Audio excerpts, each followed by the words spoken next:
Olá, tudo bem? E agora vamos dar sequência à aula com o tema Gestão Escolar na Atualidade. Nesta segunda parte da aula, irei expor uma entrevista que eu realizei com uma diretora de uma escola particular que vai da educação infantil ao ensino fundamental 2.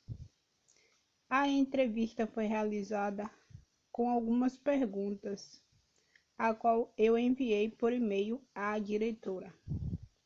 E agora vamos às perguntas da entrevista. A primeira pergunta foi: como a pandemia afetou as atividades da instituição de ensino em que você trabalha? A pandemia afetou fortemente o modelo de educação que conhecemos, o que exigiu que a nossa equipe, gestores, professores e estudantes ressignificassem a nossa concepção sobre a função social da escola. O problema é que tudo aconteceu de forma muito inesperada e a mudança precisou ser feita em um ritmo muito acelerado e no contexto de muitas incertezas. Essas incertezas e as muitas novidades ocorridas no início do trabalho com o ensino remoto foram, aos poucos, dando lugar ao sentimento de ser necessário encarar os desafios um a um, o que significava controlar a ansiedade e reestruturar a forma como o trabalho vinha sendo desenvolvido até então. A meu ver, o que mais impactou o trabalho aqui na escola foi a necessidade de os professores se distanciarem de seus alunos, uma vez que o nosso trabalho se apoia no vínculo criado diariamente na sala de aula. Além disso, a maioria dos professores e estudantes não estavam preparados para lidar com esse novo formato, em que a tecnologia passou a ser uma das protagonistas do sistema educacional. Foi também interessante notar que até os estudantes tidos como digitais também tiveram dificuldades para se adaptarem às tecnologias como ferramenta no seu processo de ensino-aprendizagem. A próxima pergunta foi: você já tinha experiência com o ensino remoto anteriormente? Embora eu tenha 20 anos de experiência como diretora, ainda não tinha tido a oportunidade de trabalhar integralmente em um sistema de ensino remoto. De alguma forma, a tecnologia já fazia parte da minha rotina de trabalho, mas em um sistema híbrido. Aprender a lidar com as aulas síncronas talvez tenha sido o meu maior desafio até hoje, pois é como se você fosse abduzido da sua zona de conforto, que era a sala de aula, e teletransportado para a frente de uma tela de computador. O diálogo passa a ser, então, monólogo, pois, geralmente, as crianças e adolescentes têm resistência em abrir as câmeras e interagir com o professor. Próxima pergunta. Quais foram as adaptações necessárias para passar do ensino presencial para o remoto? As adaptações foram acontecendo de forma gradual, pois no início não havia como mensurar o tempo em que ficaríamos afastados do ensino presencial. Na escola em que trabalho, uma das primeiras adaptações foi com relação ao calendário, com a antecipação das férias de julho para abril de 2020. Depois vieram as adaptações referentes à organização dos estudantes para trabalharem em um novo modelo, distante dos seus colegas e professores. A disponibilização de plataformas educacionais para acesso às aulas síncronas, a postagem e ao acesso às atividades, o investimento na formação de professores quanto a novas tecnologias, a garantia de feedbacks tanto de professor para o aluno quanto o contrário. Digo que essas adaptações foram e estão sendo feitas de forma gradual, porque muitas questões novas aparecem sempre. O que fazer, por exemplo, com uma estudante que, de repente, deixa de cumprir as atividades propostas, mesmo tendo condições favoráveis ao acesso? Nesse momento, é necessário um processo de adaptação, no sentido de se pensar em uma estratégia que possa ser transformada em uma ação eficiente, principalmente para o aluno. Próxima pergunta. Você alterou a forma de avaliar o desenvolvimento de conteúdo e a forma de aplicar provas e trabalhos? Nesse momento, tudo mudou, inclusive a forma de se avaliar conhecimentos.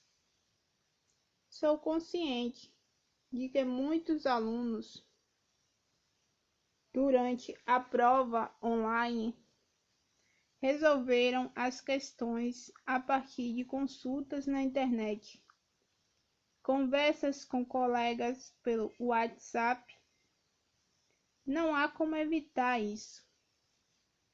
Então, é preciso mudar o olhar sobre como avaliar, assim como o paradigma de que o aluno deve fazer essa ou aquela atividade para ganhar nota. Acredito ser importante eles se convencerem de que a prova que fazem na escola é equivalente a qualquer outro processo avaliativo. Outra problemática presente é o fato de o distanciamento entre professor e aluno impossibilitar a mediação do professor, tão necessária ao processo de ensino-aprendizagem. Quando estamos em sala de aula, há como percebermos a evolução do estudante através da observação durante a realização dos exercícios, a participação nas aulas, o envolvimento com as atividades propostas. No presencial, é possível fazer, como nós acostumamos dizer, um trabalho corpo a corpo. Se o aluno tem dificuldades, o professor senta com ele e o ajuda a resolver o exercício. Por exemplo, no formato remoto, isso não acontece, por mais que se tenha contato com o aluno nas aulas síncronas, em que, vale lembrar, há ainda um grande dificultador: o fato do aluno não conseguir interagir com o professor. Próxima pergunta: quais são os maiores desafios do ensino híbrido? São muitos os desafios neste momento, mas um dos maiores, na minha visão, é garantir que todos os estudantes tenham acesso às atividades propostas, consigam organizar-se, tornar-se autônomos e desenvolver as competências e habilidades necessárias à sua aprendizagem. Outro grande desafio é o professor conseguir lidar com as mudanças inerentes ao contexto atual e reconhecer a urgência de a necessidade de rever o seu papel como profissional do conhecimento. Próxima pergunta: como você acha que essa experiência coletiva vai impactar no futuro da educação no pós-pandemia? Espero que essa experiência coletiva mude a nossa forma de pensar a educação, que os alunos entendam que a escola é um lugar onde vão para compartilhar experiências, aprender, se divertir, criar vínculos, descobrir as suas competências e habilidades, que os professores se assumam como professores, como profissionais do conhecimento, que se preocupem também em estar sempre se preparando para formar esses jovens que diariamente estão sob nossa responsabilidade. Próxima pergunta: quais as características essenciais para ser um bom gestor? Considero as características como honestidade, lealdade, humildade, capacidade para resolver problemas, ser transparente e coerente nas ações, ter pontualidade e realizar um trabalho em equipe. Além disso, precisa ser articulador e mediador dos segmentos internos e externos, o que significa que devemos ser uma pessoa que abra o diálogo com os diferentes grupos existentes, tanto fora da escola como dentro dela, buscando uma maior interação possível em favor do melhor desenvolvimento da escola. Ter iniciativa e firmeza de propósito para realizações de ações, ser conhecedor dos assuntos técnicos, pedagógicos, administrativos, financeiros e legislativos, ter espírito ético e solidário, além de ser conhecedor da realidade da escola, precisando conhecer não apenas a escola internamente, mas a comunidade em volta da escola. E acho importante também que seja um defensor da educação, ter liderança e capacidade de mediação, pois somente assim que conseguiremos alcançar uma gestão democrática e participativa, e também manter-se sempre atualizado para poder criar estratégias para driblar desafios que possam surgir na gestão. Próxima pergunta. O que a escola fez para evitar a inadimplência? Foi de suma importância para a sobrevivência da escola priorizar ações que prevenissem a inadimplência, pois, diante de um período tão complicado e com tantas incertezas,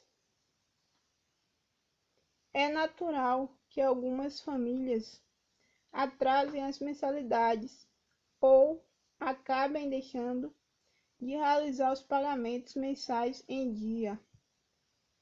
Dessa maneira, buscamos facilitar ao máximo os pagamentos, oferecendo meios alternativos para que os boletos fossem quitados de forma online. Outra opção viável foi oferecer descontos para quem pagasse os boletos em dia. Esses métodos foram ótimos para minimizar os impactos da pandemia, principalmente no aspecto financeiro. A última pergunta foi: como foi o relacionamento com as famílias dos alunos? Tivemos que zelar por um bom relacionamento com as famílias, porque a educação é construída justamente com base no conjunto dessa relação, permitindo que o aluno adquira conhecimentos, vivenciando experiências com ambos os envolvidos no processo de ensino-aprendizagem.